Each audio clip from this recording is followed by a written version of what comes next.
Hello friends, welcome back to another important lecture. Now this video is very important for your CAIIB BFM as well as Certified Credit Professional Examination. So if you are preparing for any of these, then you must pay special attention till end of this video. Friends, banks and financial institutions have relied on return on asset and return on equity as key metrics to evaluate their performance for decades. But in today's complex financial landscape, are these traditional measures enough? So let's explore why we need to look beyond these standard metrics and discover the modern alternatives that can provide a more accurate picture of banks' performance. But before we dive into today's session, here's something you simply cannot afford to miss. If you are serious about clearing the Certified Credit Professional Examination in your very first attempt, then these two resources are your game changers. This first book is 1000 series chapter-wise question bank. Now friends, this isn't just any set of questions. It's a carefully curated, exam-focused question bank aligned chapter by chapter with the CCP syllabus. You will get comprehensive practice of case studies, numericals as well as conceptual questions. It has already helped hundreds of bankers crack the examination with confidence and precision. Then the second book is Certified Credit Professional Secret Sauce. Friends, with the vast CCP syllabus and your limited time, you need laser-sharp revision-ready notes. This book is in fact summarized notes. These summarized notes cut through the clutter and give you what actually matters. That is concept clarity, exam recall and last-minute revision power. Now friends, your time is limited, but your ambition is not. These books are crafted to help you finish strong, revise fast and clear the examination with confidence. I update these books after every 6 months, so always get updated editions. Now you can get these books from the links given in description of this video and give yourself the edge you deserve. Let's continue with the lecture. Now friends, return on asset is a helpful metric in measuring the profit a bank is generating over the years against its capital investment in assets. When a bank's return on asset rises over time, then it indicates that it is gaining more profit from its assets. On the other hand, a declining return on assets suggests a bank has made bad investment or advances and is spending too much money, thus heading for a trouble. Next, return on equity measures how effectively a bank is generating profit from the money that investors have put in form of equity. A high return on equity indicates that a bank is effectively using the contributions of equity investors to generate additional profit and return the profits to them at an attractive level and vice versa. So, what are the problems with these traditional metrics? Friends, with the increase in global investment opportunities and related risk of non-performing assets, these metrics, that is return on equity and return on assets, often miss significance and insights in providing true value to stakeholders. Here's why. First of all, they lack forward-looking capabilities to diversify the bank's capital across different product lines or units based on current and future market trends. Now you can think about it like return on asset and return on equity are backward-looking metrics. That is, they tell you what happened, not what will happen.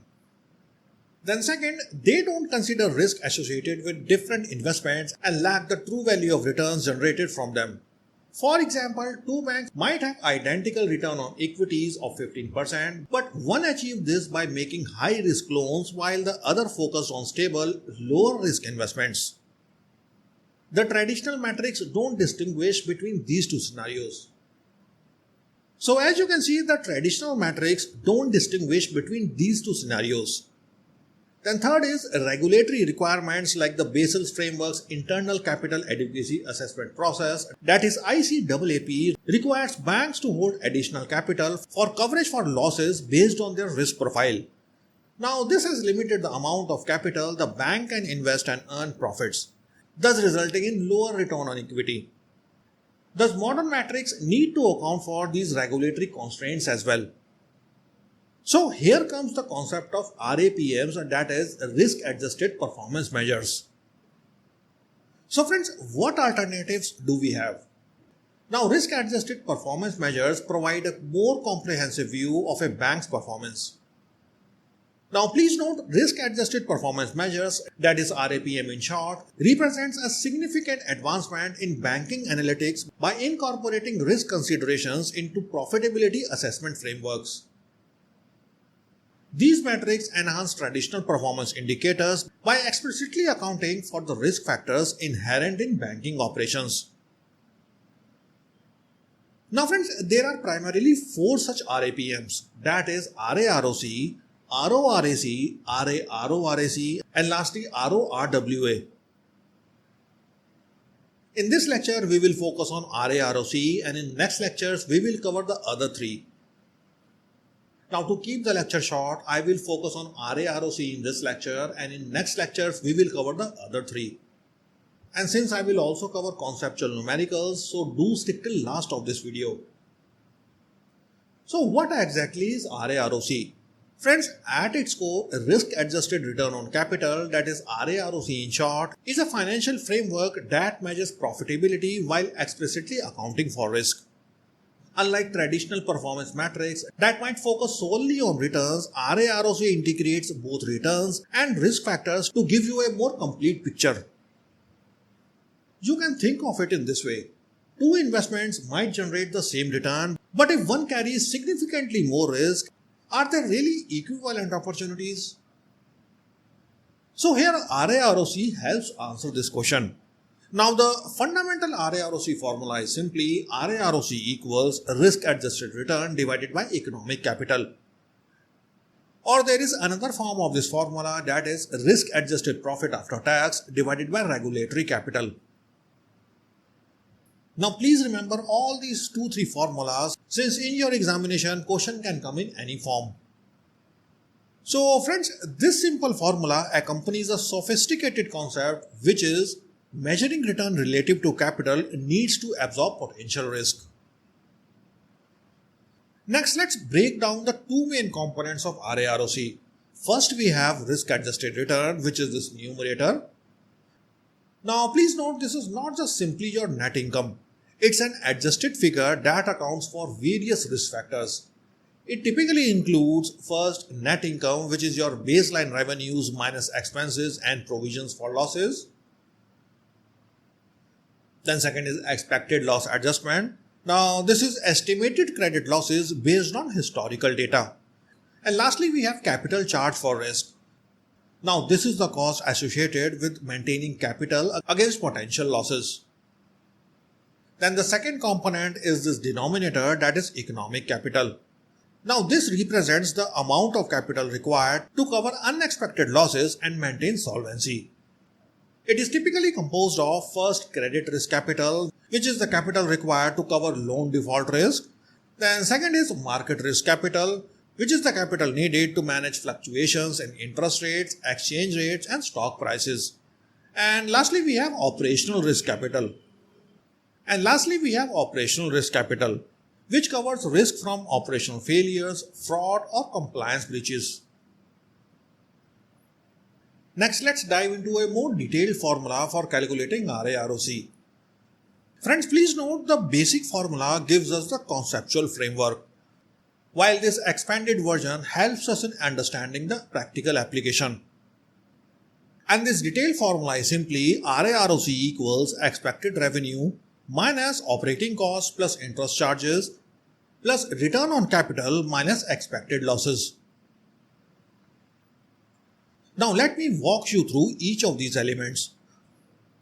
Now expected revenue is what you anticipate generating from the investment or business activity. Next, operating cost is all the expenses associated with running your business like salaries, rent, infrastructure and so on.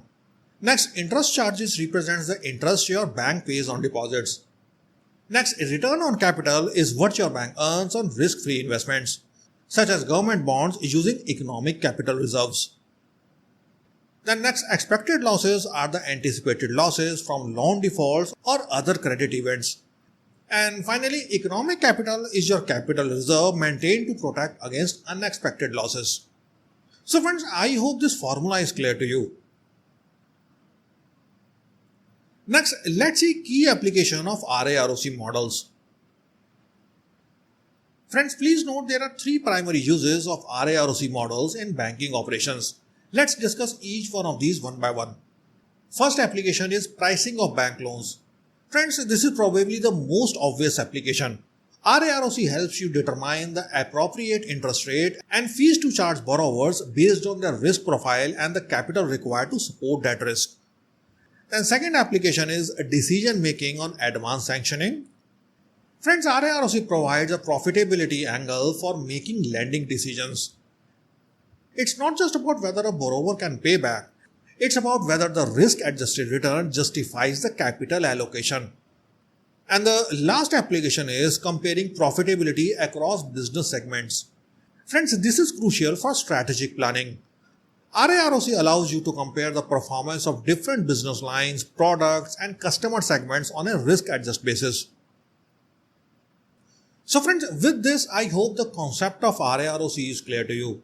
Next, let's do a case study that will make the concept crystal clear and you are exam ready for your BFM and CCP certification papers. Now, before moving ahead with the lecture, don't forget to get your CAIIB resources from the links given in description of this video. All these are hard copy 1000 series question banks of all the 4 papers delivered straight to your location, be it urban or rural, without any shipping charges. All the question banks comes with lots of numericals, case studies and questions which are very important for your examination. With this material, you get comprehensive exam level practice and this makes you best prepared for coming CAIIB examination. All the links are there in description of this video, so do get these amazing hard copy books after you finish this lecture. And the case study goes like this. You are a senior credit analyst at Asian Bank and your team has been asked to evaluate 2 potential commercial loan opportunities. Both investments involve lending $100,000, but they have different risk profiles. As a part of your analysis, you need to calculate the RAROC for each investment to determine which offers better risk-adjusted returns. Now to the left, we are given data for investment A, which is manufacturing company loan. Now for this, the information given is loan amount is $100,000, expected revenue rate is 7% of loan amount, operating cost rate is 1% of loan amount, then deposit interest rate is 4% on deposits, economic capital requirement is 8% of loan amount, then government bond return is 3% on economic capital, then probability of default, that is PD, is given as 20%, exposure at default, that is EAD, is given as $60,000, and finally expected recovery value is given as $50,000. So let's do a step-by-step RAROC calculation for investment A. Now in step 1, we will calculate the expected revenue, which is nothing but 7% of $100,000 is equal to $7,000. Then next we will calculate the operating cost, which is nothing but 1% of $100,000 is equal to $1,000. Next we will calculate interest charge on deposit. Now please note, since we need $100,000 in deposit to fund this loan, so interest charge will be simply 4% of $100,000 equals $4,000. Then next, economic capital will be simply 8% of $100,000 equals $8,000. Next, return on capital employed will be simply 3% of $8,000 equals $240. Next, friends, we have to calculate the expected loss. So for this, first we need to determine the loss given default, that is LGD. And for this, we will first of all find the recovery rate, which is nothing but $50,000 plus $100,000 minus $60,000 divided by $100,000. On solving this, you will get 90%. So loss given default will be simply 1 minus recovery rate, which is 1 minus 90% equals 10%. I hope this calculation is clear to you. Now we will put this in the formula for calculating expected loss, which is EAD multiplied by PD multiplied by LGD. I hope you remember this formula. So expected loss will be simply $60,000 multiplied by 20% multiplied by 10% equals $1,200. So let's put all these in the formula for RAROC, that is expected revenue minus operating cost plus interest charges plus return on capital minus expected loss divided by economic capital. Now when you substitute all these values, we get RAROC for investment A as 13%. Next, let's calculate the RAROC for investment B, which was for technology services company loan. Now, expected revenue, operating costs, interest charges, economic capital and return on economic capital are all same as for investment A. Now, the only change which we see is in expected loss. So, recovery rate as we have found earlier is 90% and loan given default is 10%.